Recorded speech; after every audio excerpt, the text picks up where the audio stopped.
الوطا بعلي كاريان نقدي وبدعاء جمعي Zafere az kaldı zafere, zafere, zafere az kaldı zafere.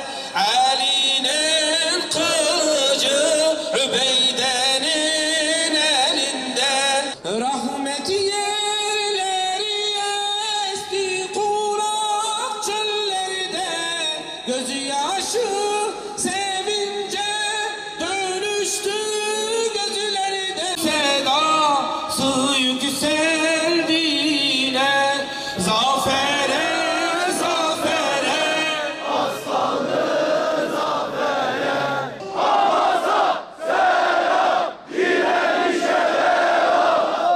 Siyonist vahşet ve soykırım tüm acımasızlığıyla 90 gündür aralıksız devam ediyor. Dünyanın gözleri önünde mahzun bebekler ve çocuklar, mazlum kadınlar ve sivil insanlar öldürülüyor. Ve ümmet bu vahşeti sadece izliyor. Asya'dan Avrupa'ya, Afrika'dan Amerika'ya kadar dünyanın dört bir yanında insaf ve vicdan sahibi milletler ayağa kalkmış, Siyonist soykırıma lanet ediyor.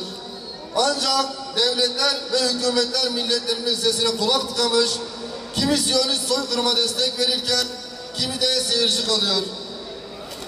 İslam ülkelerinin hükümetleri ve yöneticileri ise kınamadan öteye geçmeyen, göstermelik ve söylemler öteye geçmeyen tepkilerle Filistinli kardeşlerini ve Kudüs davasını Siyonistlerin ve emperyalistlerin olmayan insafına terk etmiştir.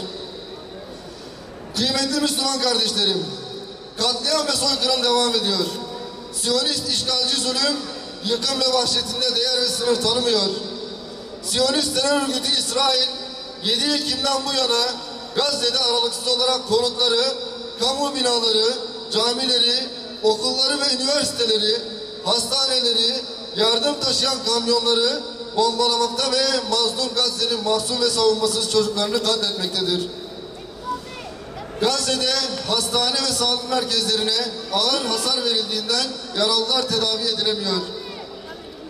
Yıkılan binalardan ve tahrip edilen altyapıdan dolayı Gazze halkı temiz suya ve gıdaya erişemiyor. Gazze'de ilaç ve tıbbi malzeme tükenmiş, salgın hastalıklar baş göstermiş. Bebek ve çocuklar başta olmak üzere yüz binlerce Gazze'li kardeşlerimiz hasta durumdadır. Siyonist terör örgütü İsrail, Gazze'de uyguladığı bu vahşet ve soykırımı ABD, İngiltere ve Avrupa ülkelerinin desteğiyle yapmaktadır. El kufru milletun vahide hadisinin tecellisi olarak Batı ülkeleri bir bütün olarak Siyonist vahşete tüm imkanlarıyla destek verirken maalesef İslam ülkelerinin hükümetleri El Müslimu ümmetun vahide hadisinin gereğini yapmaktan aciz kalmaktadır. İslam ülkelerini Gazze'ye karşı görevleri yapmıyor. Gazze unutturuluyor. Son bir haftadır Türkiye medyasında Gazze konuşulmaz olmuş. Halkın dikkatleri Gazze'den kaydırılmış. Sadece seçim konuşuluyor. Sanki Siyonist terör ve katliamı bitmiş, her şey normalleşmiş, bütün mesele çözülmüş gibi zulüm ve vahşet kabul ediliyor. Siyonist vahşeti duyurmayan ekranlar ve sayfalar bu tavırlarıyla Siyonist katliamların üstünü örtmüş olmaktadır.